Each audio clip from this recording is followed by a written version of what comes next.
اللہ کی طرف سے انبیاء اور رسل بالتواتر آتے رہے۔ جب ایک نبی کا انتقال ہوا، دنیا میں خلا پیدا ہوا، اللہ نے اس کے پیچھے اور نبی بھیج دیا۔ محمد صلی اللہ علیہ وسلم پر اللہ رب العزت نے یہ سلسلہ نبوت، سلسلہ رسالت ختم کر دیا اور صاف صاف خبر دے دی گئی کہ اب نبیوں کے وارث علماء ہیں۔ العلماء ورثۃ الانبیاء۔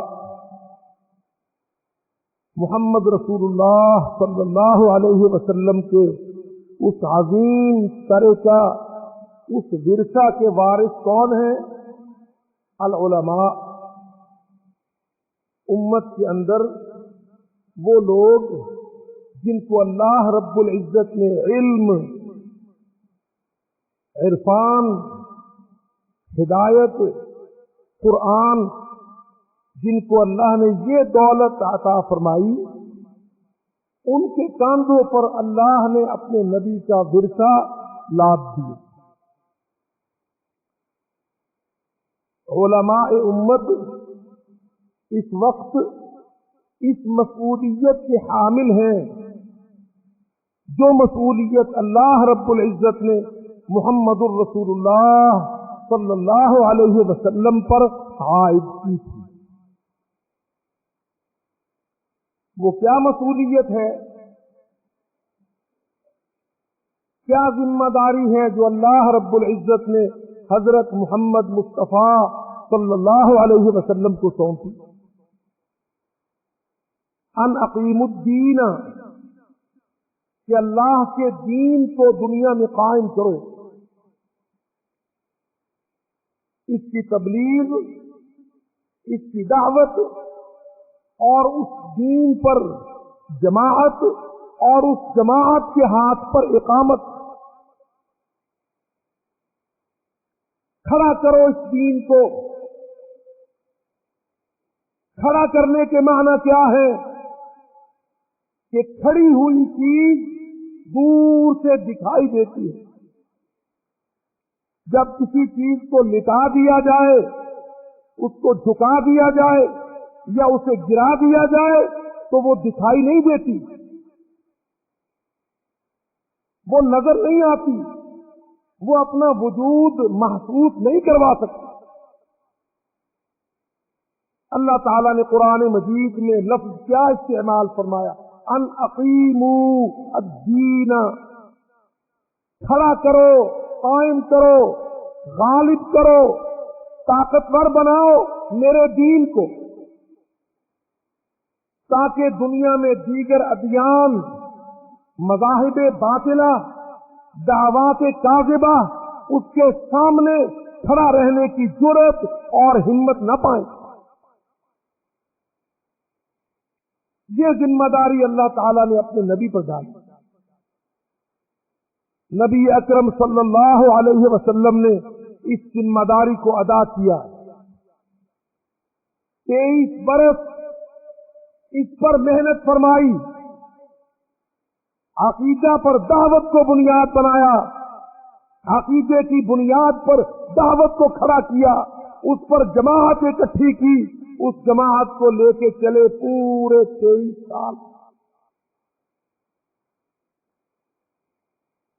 اور انسانیت نے دیکھا کہ دنیا کے شرق و غرب، عرب و عجم میں اللہ کا دین سربلند ہوا، اور اس کے مقابل جتنے سیاسی نظام تھے، اس کے مقابل جتنے باطل نظریات تھے، وہ سب کے سب دبا دیے گئے، گرا دیے گئے، اور اللہ کے دین کو، اس دین حق کو سربلند کیا۔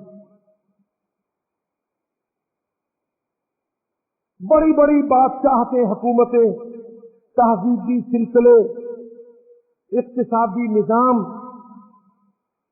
سیاسی ڈھانچے، سب نبی صلی اللہ علیہ وسلم کی دعوت اور اس دعوت کے نتیجے میں حاصل شدہ جماعت اور اس جماعت کے عمل، جہاد اور قربانی نے اللہ کے دین کی حقانیت کو غالب کیا۔ اللہ اکبر! یہی ورثہ اور طریقہ ہے آج علماء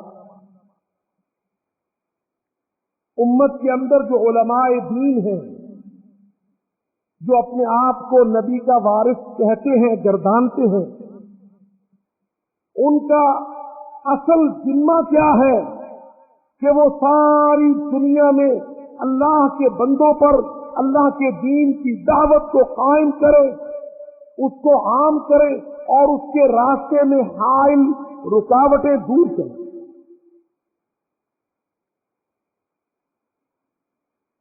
صرف روحانیات، اعتقاد اور عبادات کے حوالے سے نہیں، بلکہ ہر اس حوالے سے جو حوالہ اللہ رب العزت نے محمد صلی اللہ علیہ وسلم کے ساتھ باندھ دیا، جوڑ دیا قرآن مجید میں، میرا نبی یہ کام کرے گا، میرا نبی وہ کام کرے گا، دنیا میں اس برائی کو دور کرے گا، اس اچھائی کو عام کرے گا، تو ساری وہ ذمہ داریاں جو محمد الرسول اللہ کی ہیں، وہ ساری کی ساری ذمہ داریاں اس امت کے علماء کرام کی۔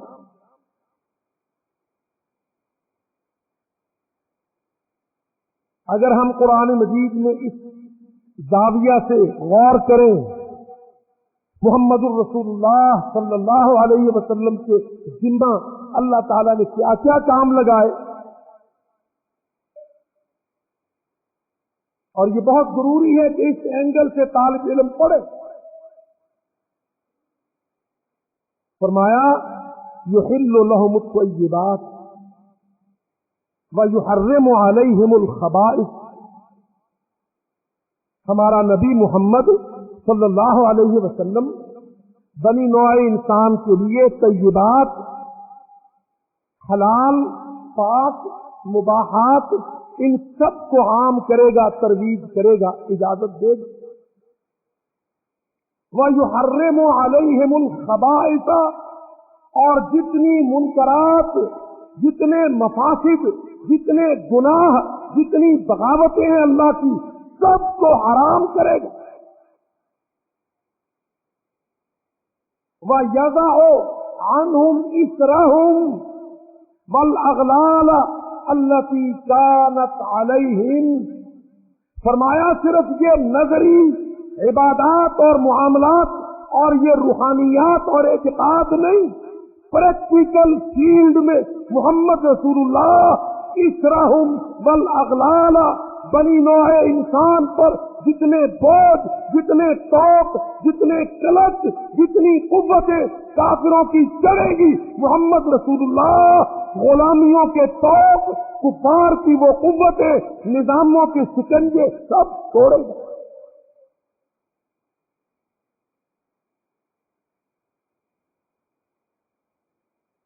سمجھا یہ جاتا ہے کہ صرف اعتقاد یا نظری افکار یا کچھ روحانیات شاید انبیاء کا کام یہی ہے۔ اللہ اکبر! اللہ رب العزت نے اپنے نبی محمد رسول اللہ صلی اللہ علیہ وسلم کے جب مناسب سرکاری بیان فرمائے تو ان میں اس بات کو بالتحدید ذکر کیا کہ انسان، اقوام، ملل جتنی روئے زمین پر موجود ہیں، ان کے اوپر طاغوت کے، ظلم کے، جور و جبر کے، استبداد کے جتنے کلک، جتنے توق ہیں، غلامیوں کی جتنی زنجیریں ہیں، یزا ہو محمد رسول اللہ سب کو گرائے گا، سب کو کاٹے گا۔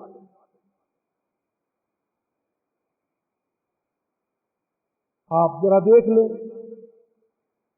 جب اللہ کے رسول کھڑے ہوئے کوہ صفا پر دعوت لے کر، تو علاقے کی جیو پولیٹیکا کیا تھی؟ عرب، فارس اور روم۔ جزیرۃ العرب کے لوگ